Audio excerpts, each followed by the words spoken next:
fun these days. It's difficult to say which side pulled the trigger first. Arusia deployed an automatic intercept system with drones. Osea implemented long-range attacks to bypass them. So Arusia decided to sabotage Osea's communications and navigation technology. Arusia couldn't launch a satellite themselves, but they were still able to hack the software of the Osean transmission and navigation systems. Before Osea even noticed, half of their satellites were hijacked. That's when things got ugly.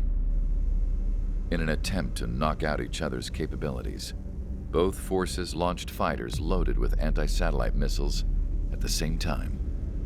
Only military satellites were targeted. However, their destruction created a debris field in orbit, which wiped out scores of other satellites, both private and government-owned. What kept the world relatively sane up to that point had been free-flowing data and information. But now, those were gone. All that remained was chaos and confusion.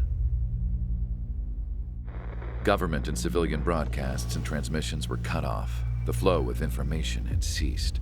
Forces on both sides of the conflict now found themselves unable to communicate with their superiors. Many of the smaller countries annexed by Arusia and yearning for their independence seized the opportunity and started their own uprisings. As for why some of Osea's military decided to break off from the main force and continue on their own, I have no idea. Perhaps there was some sort of dispute over the chain of command. The continent that had once seen wars that were only fought between Osea and Arusia was now full of numerous conflicts between rival leaders vying for power. Insurgencies were everywhere. I even heard a rumor that a group of Osean convicts had rebelled. Rumors. It never ceased to amaze me that even at a crazy time like this, something as trivial as a rumor could find its way here. Communications from corporate were cut off. Apparently, the entire computer network was down. It was a wise decision to make our drones autonomous with AI instead of being radio-controlled. Wise and forward-thinking. Even with their GPS offline, they can still use their sensors to navigate as long as they're working properly. I'm sure the drones are still working perfectly, following their mission orders to the letter.